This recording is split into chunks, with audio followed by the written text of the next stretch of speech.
I'm here at Uncle Paul's, just harassing him here with an interview on some of his recollections of World War II on this Memorial Day weekend in 2007.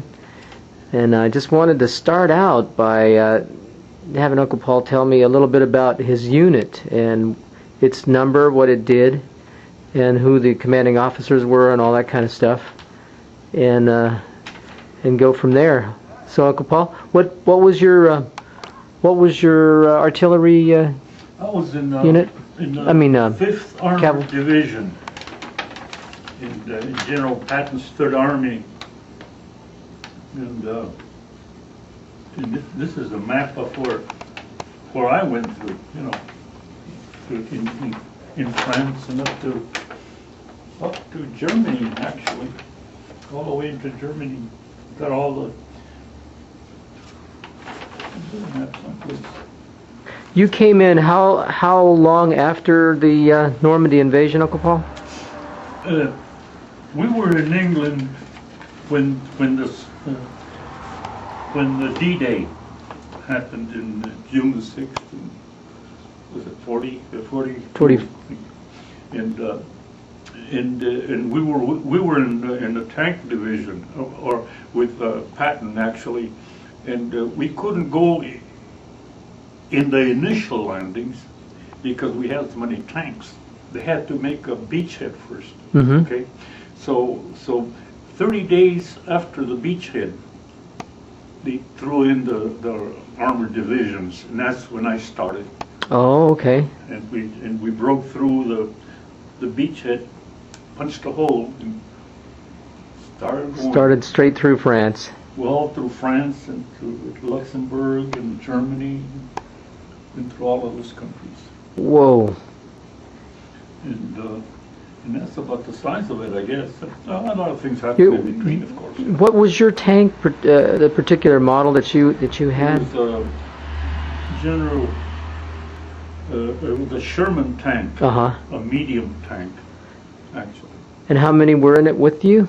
5. They had a crew of 5, and I was the tank driver. Oh, you were the driver. I was the driver. Ah. And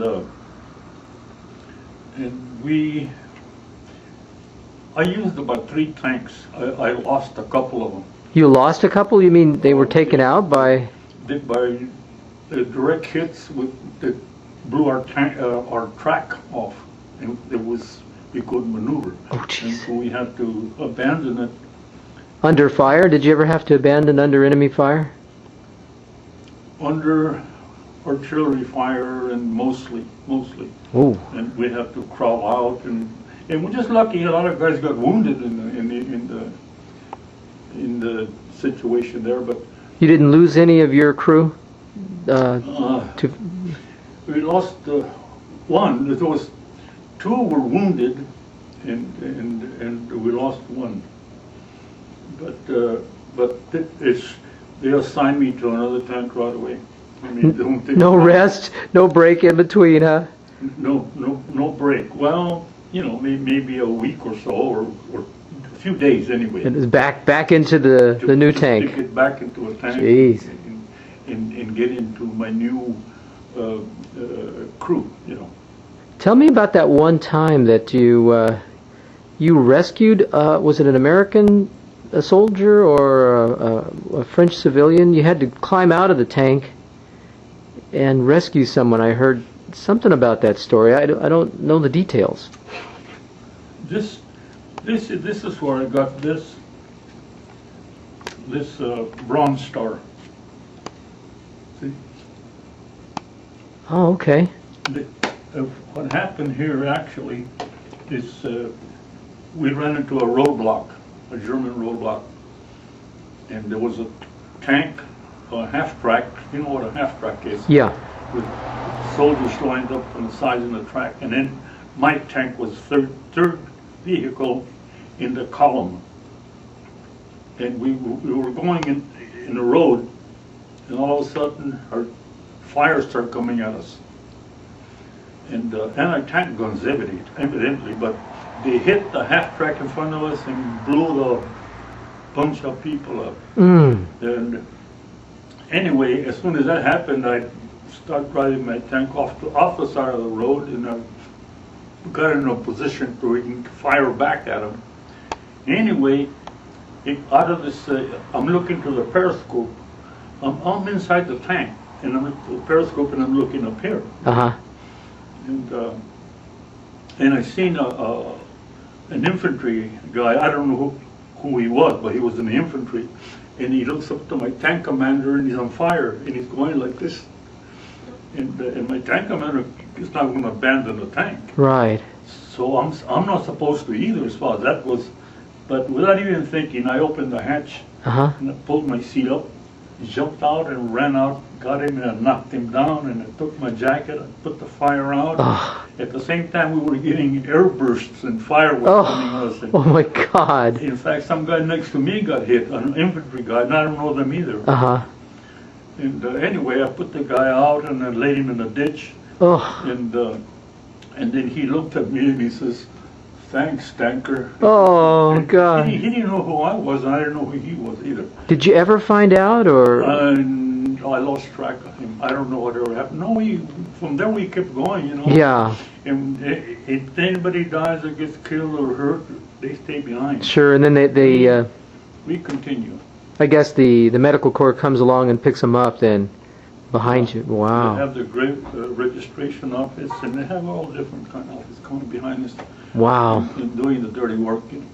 Picking up the wounded. Anyway, Whoa. So. that's all that happened at the moment, and then somebody saw me. Mm-hmm. I guess my tank commander, I don't know, and he turned me in for the Bronze Star. Wow. I guess he recommended me, I suppose. I don't know. Sure. I never found out. When did you get the Bronze Star? Was it soon after the war, or did it take them a while? It was just about after the war. Oh, okay. They were pretty. They called me and, you know, and awarded me the star. And there's few other guys too that, Uh-huh. that had a little program kind of, you know. And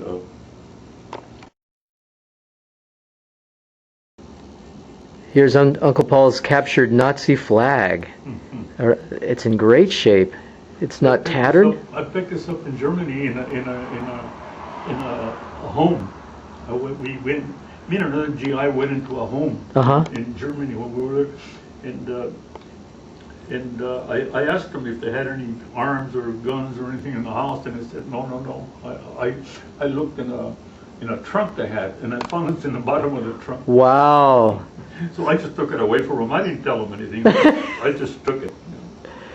So a lot of people were very sympathetic to the Nazi cause. They tried to disavow it later on, and when you came we're in. Germans, and just like we are Americans. Yeah. And, we protect America. Yeah. But That's amazing. Can I get a little close up of it real quick, Uncle Paul? let's cut it again. Yeah, one more, and we want to get a still.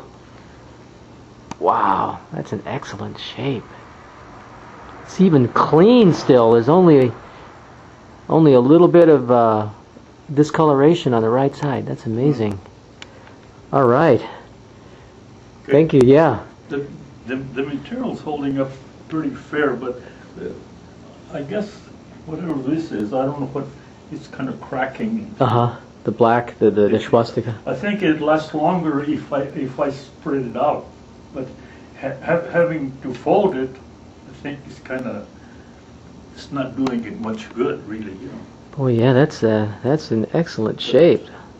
So that was towards the end of your tour there when you went into Germany. It wasn't the war was still going on Uh-huh. actually, but it was just about over. So you were there from 1 month after Normandy, and you pushed through France into Luxembourg, and then from Luxembourg into Germany. And how far into Germany did you go, Uncle Paul, with the third? It's the third armed cavalry division, right? Or The furthest we went up to within sight of Berlin. I think it's the Elbe River, what they call it. Anyway, okay. we could have gone into Berlin, but for whatever reason, political reasons, they let the Russians come in. Oh, so you were, So we sat there and waited, and we were watching them. They were bombing Berlin and everything else. The Germans, I mean, the Russians were. oh, okay. And we just sat there and watched them. And Couldn't go. eventually the Russians came right up to us. I got to shake hands with a few Russians. Oh, that's, You know, I couldn't speak Russian, and they couldn't speak English either, but we just make signs. And sure. That's a very famous historical meeting. You see pictures of the Russian soldiers meeting the American GIs and Yeah. giving them vodka and partying with them and everything. we met right there.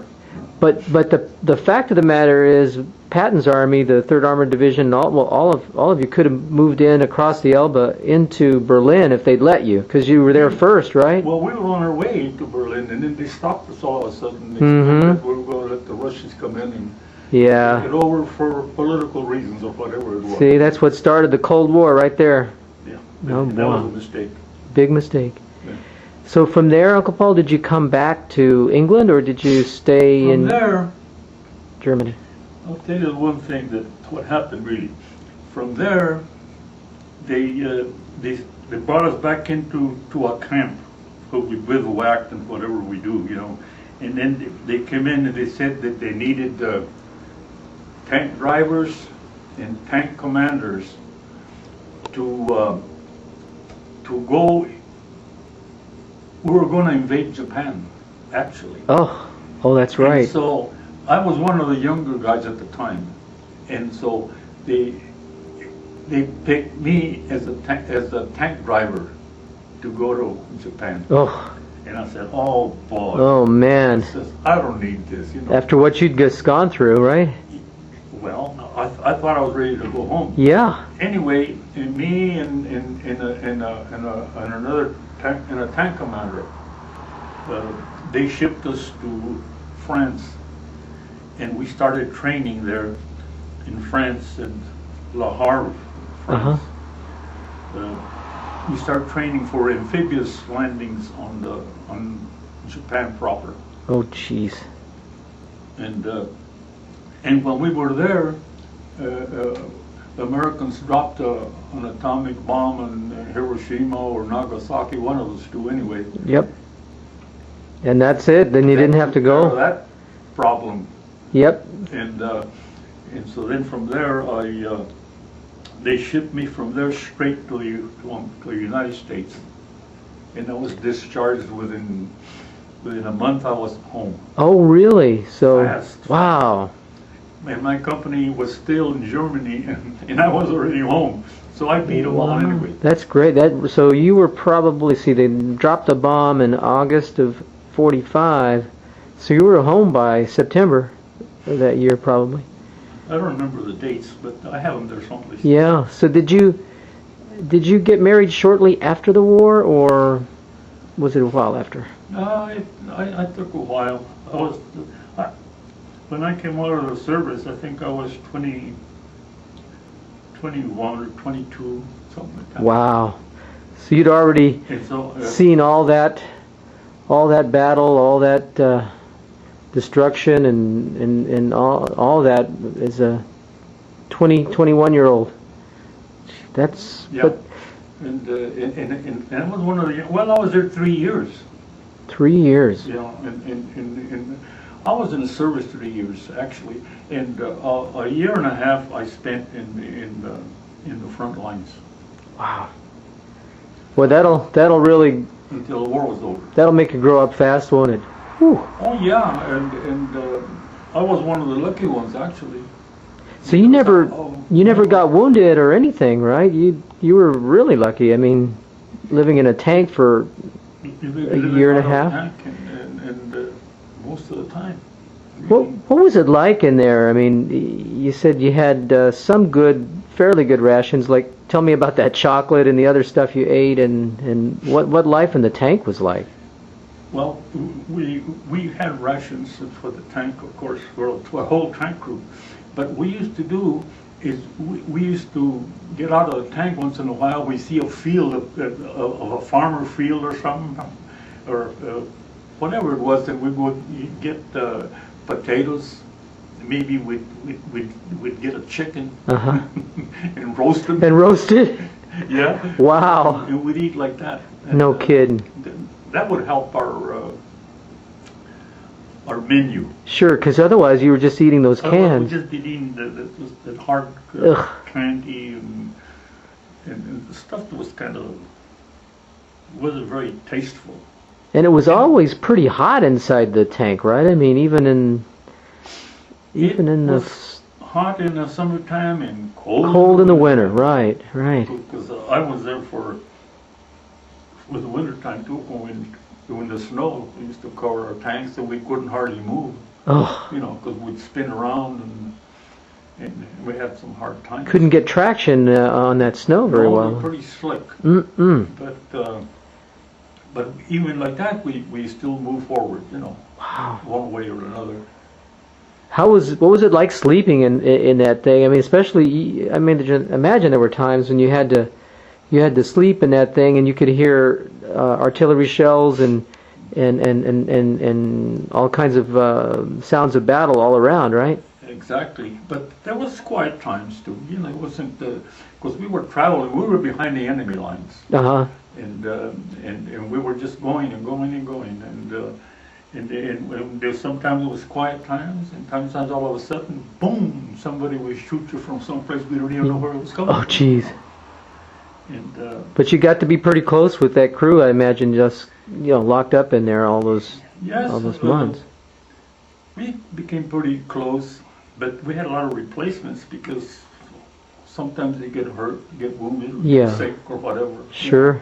I was lucky; I never got wounded, sick, or anything. Well, you were really lucky. Yeah, Someone was I was- watching out for you. I was pretty healthy, evidently. I don't know. I don't know what happened, and the Lord was with me, I guess, I think so, boy. because I was never in much trouble that I can remember. And I was in tight situations, and what I always wanted to, I wanted a Luger, a German Luger is what I wanted. Did you never got a chance to take one of those, huh? Those are No, really rare now. The thing is that the German officers carried Lugers because that's what their sidearm was. Uh-huh.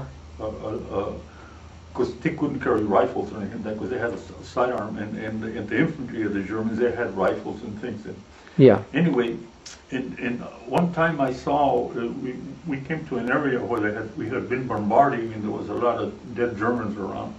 And I got out of the tank because I spotted a German officer, a body, Uh-huh. because I could recognize the boots. Oh, the officers' boots were different than the, Yeah, as an officer, and I told my tank commander, I want to go see if that officer has a gun or something, because he's laying on his holster, ah, So I took a shovel from the tank, uh-huh. and I stuck it under his body and pushed him over that way, and he didn't have a gun. Oh, Somebody had taken it already. oh, Evidently, so then I pulled it out, and then his body made a funny swishing sound. I said, "Oh, oh. that was it." I left him alone. I wouldn't put the shovel back in the tank, and I jumped in my tank. Oh, man. That's the closest you got to getting a Luger. Yeah, and that's the closest I got to throwing up. Yeah, I guess. And my tank commander says, "What's the matter, Martin?" Oh. I said, "Well, I made a mistake. I went and moved that dead body over there, and I tried to find a gun, and nothing happened." Oh, man. Anyway, I never did get the Luger, but that's what I wanted really. Oh, yeah. Luger. That's why I got that flag, and then these, of course, these. Yeah, I'm going to take pictures of those in just a minute. So what were the German, let's see, you were fighting mostly other armored divisions or also German infantry and armored, I guess, probably Luftwaffe now and then too, right? Oh yeah, I've seen a lot of German planes. The first jet plane that I saw was a German plane, and I didn't know what it was. He came like almost treetop level. Uh-huh. He went shoosh. Wow. What the heck is that? I thought it was some from outer space or something. Really? Yeah, they had the first. Nobody knew, and the Germans were the first First jets. that had those jets. Yep. And that was amazing. Did you ever see the V-2 rockets? Did they ever? A lot of them. Yeah, those were the first automated Yeah, they missiles, were going really. over our heads, but four in a group usually, and they were going over to England. They never dropped around us, but they went over our heads, and it just it looked like a cigar with a tail light. Wow. And it would go, Because they were still shooting those over to England when you were already yeah, on the war French was soil. almost over, and they were still throwing them, and they couldn't find evidently the source of where they the were. source or the launching pads or whatever they had. I don't know how they launched them. Yeah. That was interesting. But were they a pretty tough and determined enemy to fight the German army? Or at that point, were they starting to break ranks and They were retreat? surrendering a lot Mm. towards the end there, but they were pretty tough cookies. I used to watch the Periscope, and the infantry sergeant one time. We were watching him. We were covering them because they were going to go into a farmhouse, and they went to the farmhouse and they got a couple of German prisoners, and one of the prisoners, I couldn't tell if he was an officer or not, but he was going, "Heil Hitler! Heil Hitler!" Wow, defiant, huh? And the staff sergeant, I seen him, got him around and boom, kicked him on the butt, you know. And I was watching it. I was laughing because I was watching, but I could see the guy going like this. I couldn't hear him. But you could him see going, it. He was saying, "Heil Hitler!" You know. Wow. That was funny. How were the French people? I mean, did you get a chance to? Man, they were nice to us. Did you hang We got out a lot with of them? flowers. We got a lot of champagne. They used to come up to the tanks, and when we get into a town, you know, they come into a tank. And by that time I was up here. You know, I used to I have a latch here. Pull the latch, and my seat comes up, and I can stick my head out. And then the people would come and talk to us and throw flowers at us and give us champagne and Chickens now and then, man. very, very good champagne. Oh, very good. And we never got drunk because I wanted to stay sober. That's for sure. Oh yeah, in a situation like that, Yeah. you have to stay sober. Well, I'm driving the tank, and I'm in charge of 5 bodies, you know. Yeah. And I got to be careful what I do. In fact, my tank commander used to like me a lot, you know, because he says, "Nice going, Martinez, nice going." You He know. called you Martinez? Martinez. They always pronounce my name Martinez. Martinez. And he gave me good treatment because he knew that I was in charge of the whole tank. I could dump him off a cliff, or I can, Sure. you know, I can work. That's a lot of responsibility for I a. can get us all killed because I'm the one that's driving and I'm in charge, you know. Of course, I take orders. I have earphones, and I take orders from higher up. And my tank commander takes orders from the captain or whoever he is, and then he passes it on to me. He tells me slow down, go fast, turn here, you know, whatever. But I'm in charge anyway. So you were Driving in the tank. constant radio contact with It's command center. I'm in What? contact all the time, but they don't talk to me much. Only my tank commander. Uh-huh. He's the only one who talks to me, and he gets orders from somebody else. Wow. So you've had to, I'm sure on some occasions you had to drive through some pretty heavy artillery fire and tank fire. Yeah, you know, we have all kinds of situations. We drive through artillery fire, trying to get out of the way. Sure. And weaving the tank back and forth in case they can zero in on you, you know. Yeah. And so you start moving your tank here and there and avoid the shot to hit us. You see this burst go on the side there, on the side, and Oh man. you get a burst here, and then I go towards the burst because the next one is going to be over here. Oh sure. That makes No. sense. Yeah. And well, you got to use your head a little bit. And I went to school for tank driving and all that, and I always tried to do the right thing to protect all The of my men crew. in the tank. That's a lot of responsibility again for a 21-year-old kid, basically. It's It's a lot of responsibility, but if You get good at it, really. Like me, I look at the periscope, and if I see soft dirt in front of me, I go around it. It might be a mine there. Oh, uh-huh. Oh, that's right. See this, it's been worked or something, go around it. If the tank is in front of me, I follow his tracks. He didn't blow up, so I'm gonna So, blow up. exactly right. And so the little tricks you learn like that. Because if you go directly over a mine like that, that pretty much, That's the end of it, you know. that's it. It takes out the crew and the tank. It depends how big the mine is. It could be just, you blow a track or something, you know. Uh-huh. But the belly of the tank is the softest spot. Right, right. There's only about 2 inches of armor. In the front, we have 4 inches armor, or 5, or something, I don't remember. Uh-huh. But it's at a bevel, so you get hit, it ricochets, unless they have this arm piercing. Oh, yeah. Goes through armor. Did they have armored piercing shells in World War II?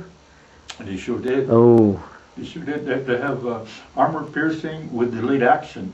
oh, It pierces the armor Oh. and then explodes inside. oh. That's nasty. It's horrible. Eee. I see at least 4 tanks that I've seen get hit like that. Oh. And I'm just dodging. Those Germans were pretty advanced with their armaments. They were ahead of us in a We lot of had ways. more or less the same thing, but not as good as theirs. Yeah. Like their tanks. I wouldn't challenge their tanks. No.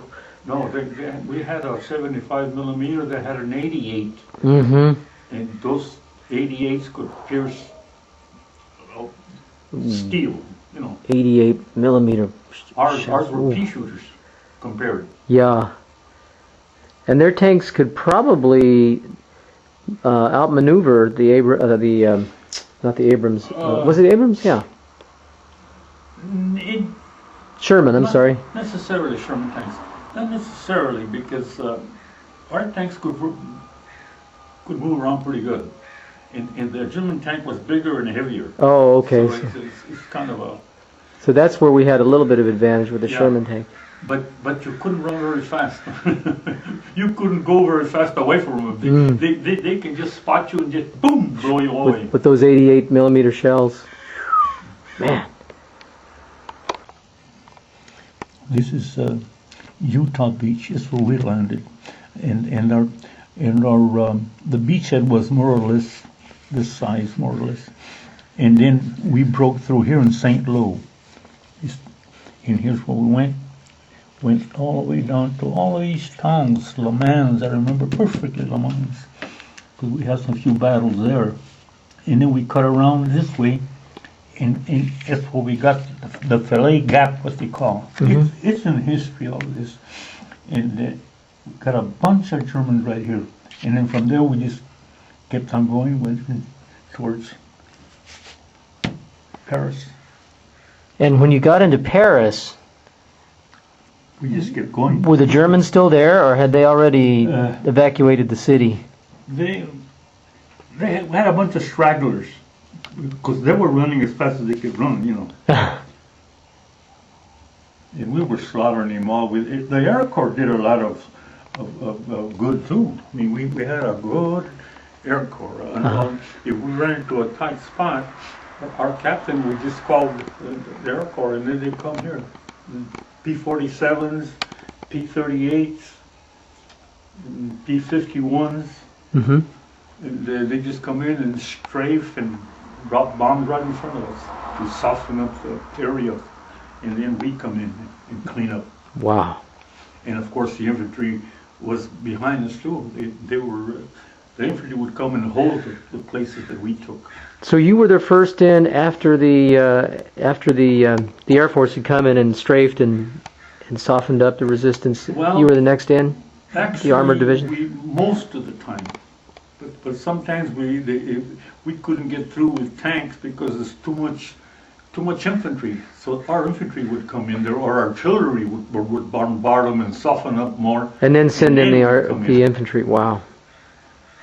We just didn't go blind. We have to make sure that if the area was softened up, or Right. otherwise by ourselves we couldn't do everything. We had a lot of help. Did you have in in your immediate uh, vicinity, or at least attached to you, any Canadian troops or British troops that fought with you, or were they in separate? We sure did, but I never got to see them. Ah, See, because our area is here, you know, and then there's other tank divisions here, and other more tank divisions over there, more tank divisions over here. Mhm. So all we see is where we're here. When we're in war, you think that you're the only one there. You know what I Mm. mean? I thought we were the only ones who were fighting. Huh. But- 'Cause that's all you but- see. But we have Canadians and the British and I don't know who else is fighting. And I never got to see them because I wasn't close to them. Some Oh. of our armies were next to them Uh-huh. to see them, but I never got to see You them. never got to hang out with them or anything like that, or have parties with them? No, never got to see them, even, except when I was in England. Uh huh. And, But they were there. They were just in separate areas, I guess. That. exactly. What- But we were in line. We had a big battle line, you know. Mm-hmm. And we just kept going, moving fast. Except that General Patton was the one that cut through, and we were way behind the enemy lines. Did you ever see the general at any point, or? Patton? Mm-hmm. I seen Patton in England. Oh. When we were training in England, Uh huh. he came to inspect our troops. In fact, we all lined up for him to come for inspection, and I got to about as close as you are to him. Oh yeah. Yeah, and he looked me up and down like that. He didn't say nothing to me. He looked up and down. And he walking down.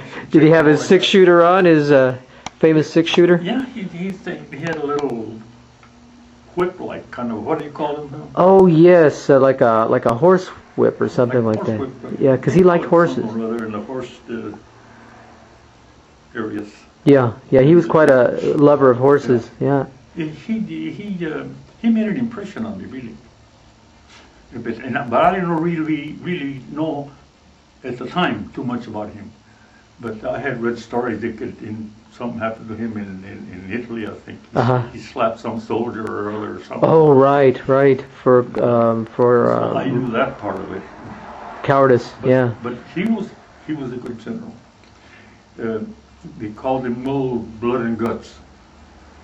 And we used to call him, well, they called him everybody called him Blood and Guts, but we always said that it was our blood and his guts. Exactly. Yeah. But he was a good general because he believed in battle. You know, he didn't hesitate. He didn't hold back. He said, "Let's go." If you're gonna fight. Go, yeah. Yeah. And that's the only way to do it. Yep. If you're going to hold back and wait, you know, it's not going to work. Like Vietnam, and maybe some of what's happening in Iraq now. Yeah, exactly what's happening in Iraq now. You know, you got to go in there and fight. Otherwise, Yeah. You're you're gonna. going nowhere. We need a general like Patton now. And then again, this is a different type of a war. now. Oh well, yeah, different, You know, totally different. You don't have the enemy here and you here. You don't know where the enemy is. Right. It's And they don't wear the uniform so you can distinguish them. and they're willing to blow themselves up, and even the Germans didn't do that, right? No. None of them did I know. No. The Japanese did. Yeah, the Japanese were more into They the. had the kamikaze type, they had yeah. Yeah, the kamikaze. So, Uncle Paul, in England, how long did you stay there training before you went over? In England, I don't remember exactly, but it was a few months. And then we were waiting for the invasion, Uh-huh. D-Day. And when D-Day happened, we knew we were there because we seen a lot of activity, and so we knew it was happening. And then we said, still have to wait for the beachhead, a big enough beachhead, so we can put in the tanks. Because you can land a bunch of tanks, tank division, and if you haven't got a head, a beachhead. Right. So that was You need the critical. room. And so once they got the beachhead, Patton couldn't hardly wait. He says, "Come on, let's go." And he wanted to go. Yeah. And as soon as we landed there, within a couple of weeks or so, You were already almost to We were pushing. Luxembourg. Yeah. Wow. And like I say, we had a lot of help. We didn't do it by ourselves. The Air Corps did a lot of good. Mm. Oh, yeah, the Air Corps really helped a lot, and I used to love to see them come in I bet. and strafe in front of us, or P-51s and and drop bombs and everything. I used to watch them all the time. I used to love them because they were softening it up for us. Sure. And we come in and we didn't have that much problem, but you always have snipers and oh yeah. things, you know, your stragglers and. At that time, they called it the Army Air Corps, right? It wasn't really the Air Force yet. It was the Army Air Corps. I don't know. I don't know what. As far as I knew, it was the Air Force. It was the I Air don't know, Force? Okay. But they were protecting us Yeah. or helping us out, really. You know. You were glad to see them come many times, Oh, I'm yeah. sure. In fact, I got to see some of them planes go down too, the artillery. You know. Yeah. In fact, I talked to a lieutenant that that came floating down in a parachute. Mm. He had a fighter plane. It was shot down, and he landed close to our area. And I got to see him and talk to him. Wow. Can you imagine He was that? happy to see us. I bet he was. He even hugged us and everything. Jeez. And then we descend to the rear echelons. And but Well, that German artillery, those were, what size shells did they use? artillery, The 80? I don't know 80, too much 80s or about artillery, but they were pretty big guns. Yeah, yeah. They used to shoot over our heads, and you could hear the ammunition going over, and it sounded like a freight train going Wow. end over end. Wow. And wow, a big splatter. So evidently they must have big They shells. were big I don't know shells, what yeah. they were using. Mm-mm. I was never into artillery, but I sure they did a lot of good too. They helped a lot. Yeah, they were in the background too, so you had a lot of support. And they were softening it up for us too. Mhm. And also when we had problems, too much resistance, they'd call in artillery, or they'd call the Air Corps, whatever was more handy. Or Uh-huh. So you all worked together, artillery, the armored divisions, the armor, and infantry, air intelligence, support. and everything they had. You know. Wow. So when you got back home, did you get to see Lalo right away, or was Lalo still? He was still at sea at that time, or when did he come home? I don't remember.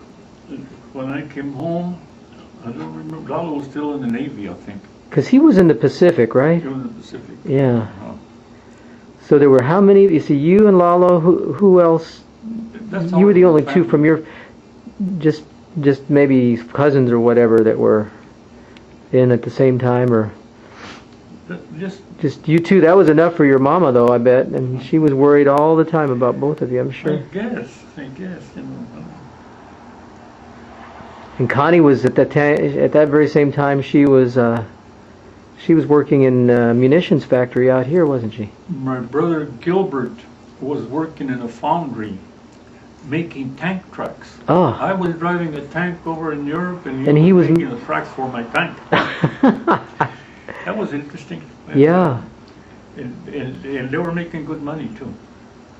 Come to think of it, and what we were making $30 a month. $30 a month is what you. Wow. Well, when I got my technician 4th grade stripes, then I made a little bit more. Uh-huh. I made sergeant's pay, and I don't remember what that was really.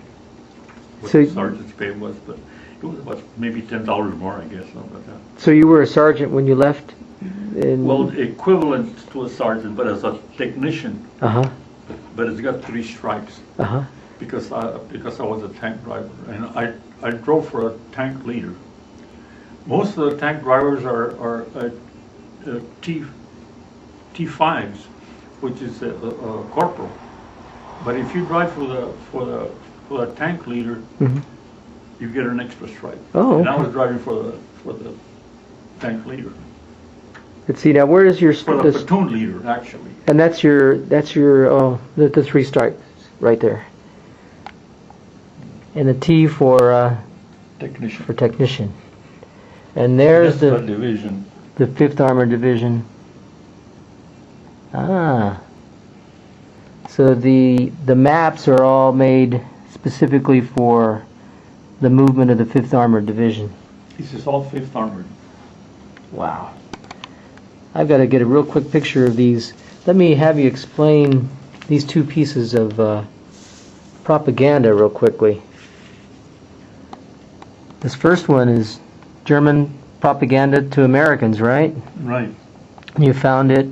I found these in France, both of these at different times. But I don't remember exactly where I found them. But in fact, there's still little French dirt on them.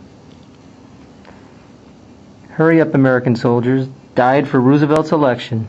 Yeah, And then this one, from our side, from our side. Cherbourg. Just exactly how it happened. Vieska Shah. Yeah. I'll have to translate that one later on here. Wow. So propaganda machines were working on both sides. Both sides. And here is your commendation for the for your saving that Bronze Star. the Bronze Star for saving the infantryman. And actually, I don't know if I saved him a lot. He was in pretty bad shape. He was burned pretty good. But I put all the flame out. Wow. And here's the last leg of the 5th Armored Division's trek through Germany, across the Rhine, through Munster, into Minden, exactly where near where my pen pal lives, through Hanover, on over to the Elbe, right by Berlin, and that's where they stopped you, huh? It's the Elbe. Wow. These are great maps. They're in such good shape. Yeah, so Uncle Paul, did you get involved in the Battle of the Bulge? What happened, actually, we were in that area, and as before the Battle of the Bulge, they moved us up north to take some other territory they had up there. And while we were going up north, that's when they hit over this side, and we just missed it. And so they turned us around back, and they wouldn't let us in there, but they told us to hold the ground up where we were, so that the Germans wouldn't go that way. And so we held up over from this side and let the rest of the American forces come through there and take over. Wow. But it was kind of exciting for me because there was a lot of activity, a lot of German planes getting around that I don't know where they come from. Before there had never been any planes. We had knocked them all down, you know. Uh-huh. And we raised heck with their Air Force. They didn't have no Air Force, but they must have had a few planes hidden someplace. Yeah, because they scrapped together everything for that final They offensive. threw there was the last punch. Yeah. And, And you were holed up in the snow in in Luxembourg? I guess you were north, so probably in Luxembourg? no, it was, I don't remember the names of those places really. But Wow, so you just avoided getting involved in that, in the Battle of the Bulge. you know, we just missed it. You know, Tell me about the Wallendorf adventure. This is in Belgium now, right? this is Germany, Wallendorf. Oh, okay. But we came in from this direction, you know. Oh, I see. Uh-huh. You're right on the border between France, Belgium, and Germany right there. And that's where you lost a tank? We were in Belgium. Actually, the Germans counterattacked us right there, and they knocked my tank out, and we had to abandon the tank. And we crawled through the grass and all that, and we retreated. It's the first time we ever retreated. We came out with the infantry. I got into a half track with a bunch of infantry, and they wheeled us out and took us back into the back areas where we where we had the rest of our army, you know. Uh-huh. That's the first time I ever retreated. Wow. And like Patton said, he says, we never retreat, we advance to the rear. Exactly. What Patton said? Yeah.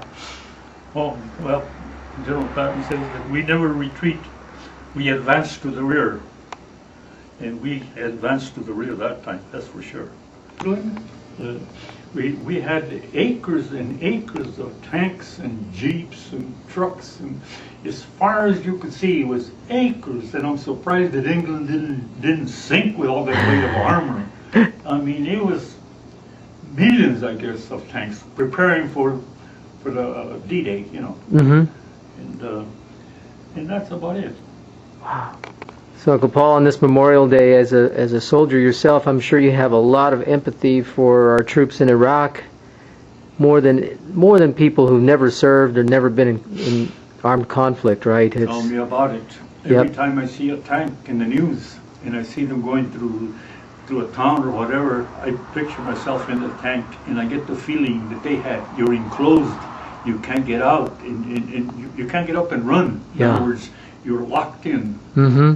To this day, even when I get into an elevator, I feel enclosed, and I feel like I want to open a door and get out, you know. Wow. And, I guess I have some claustrophobia, really, that I got from being locked in a tank. Yeah. Especially when the gun traverses, it goes over my hatch where I'm at, and I can't get out. And I can see the barrel, you know, through the periscope, and I said, "Oh man, move your gun," you know, because I won't be able to escape if something happens. And so the guy pulls the gun over and just gets me free again, you know. Yeah. So that contributed to some of my claustrophobia, I think, that I have. Mm-hmm. I don't know.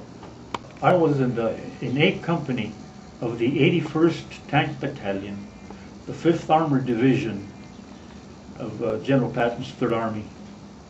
That's